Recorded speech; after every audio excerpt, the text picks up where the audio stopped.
Hello, my name is Glynis, and welcome to the Chapel in the Trees. I thought I'd do a talk that's related to this painting, and it's called A Temple and a Tree. The Olivet Discourse, Matthew 24:32, and Mark 13:28. Now learn this lesson from the fig tree. As soon as its twigs get tender and its leaves come out, and you know that summer is near. Even so, when you see all these things, you know that it is near, right at the door. I tell you the truth, this generation, or race, will certainly not pass away until all these things have happened. Some would say that the fig tree is used just to say that as you would expect summer to follow spring buds, and other people have taken the fig tree to represent Israel. But the fig tree to me seems more like the temple. Israel was likened to an olive tree, and even a vineyard. As in Luke 13:6, the fig tree temple was planted in the vineyard, Israel. In Isaiah 5:1-2 talks of a vineyard in regards to Israel. In the song of the vineyard, similar to Jesus' parable of the tenants. In Mark 11:14, just before the Olivet Discourse, Jesus said regarding the fig tree, "May you never bear fruit again." But Israel was prophesied to bear fruit, but not the temple system. Jesus cleared the temple and said, "My house will be called a house of prayer for all nations, but you have made it a den of robbers." The temple and the fig tree seem to be linked, both in Matthew and in Mark, who have the fig tree incident after the clearing of the temple. It surely has some symbolic meaning regarding the temple. The fig tree is linked to the temple throughout Scripture. In John 1:45, Jesus said to Nathanael, "I saw you while you were still under the fig tree, before Philip called you." A devout Jew would pray under a fig tree as it symbolized the temple. Right at the start of Genesis, Adam and Eve covered themselves with fig leaves. Here in Genesis 3, we see the first case of religion that seeks to justify itself by its own actions, man-made religion.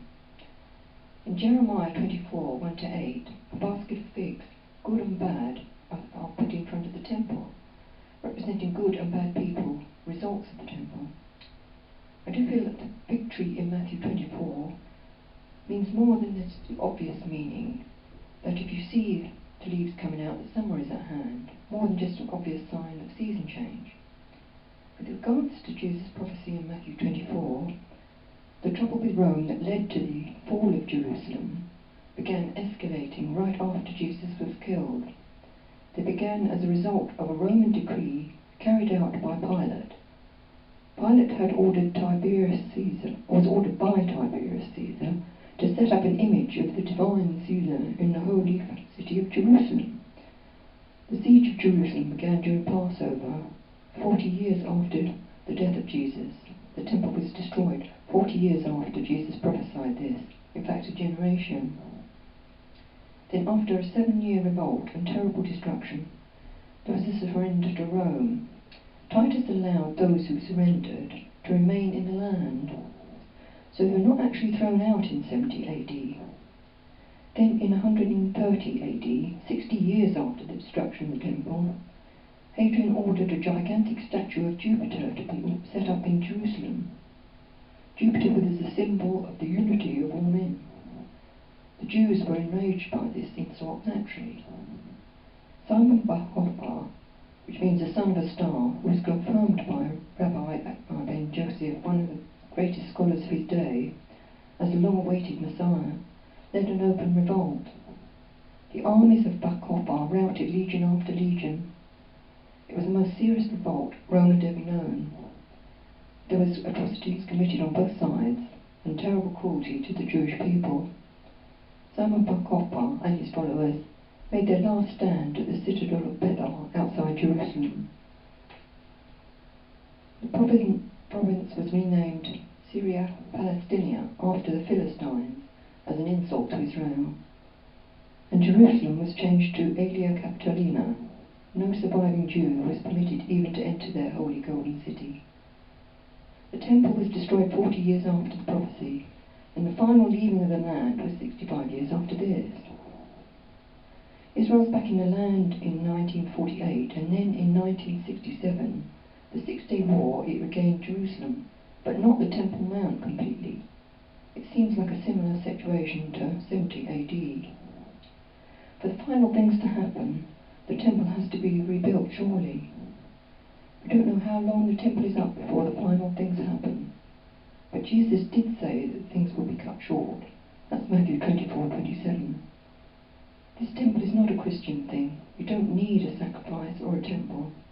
In the OT system again, Jesus fulfilled that system, but there is a temple prophesied after this, a fourth temple.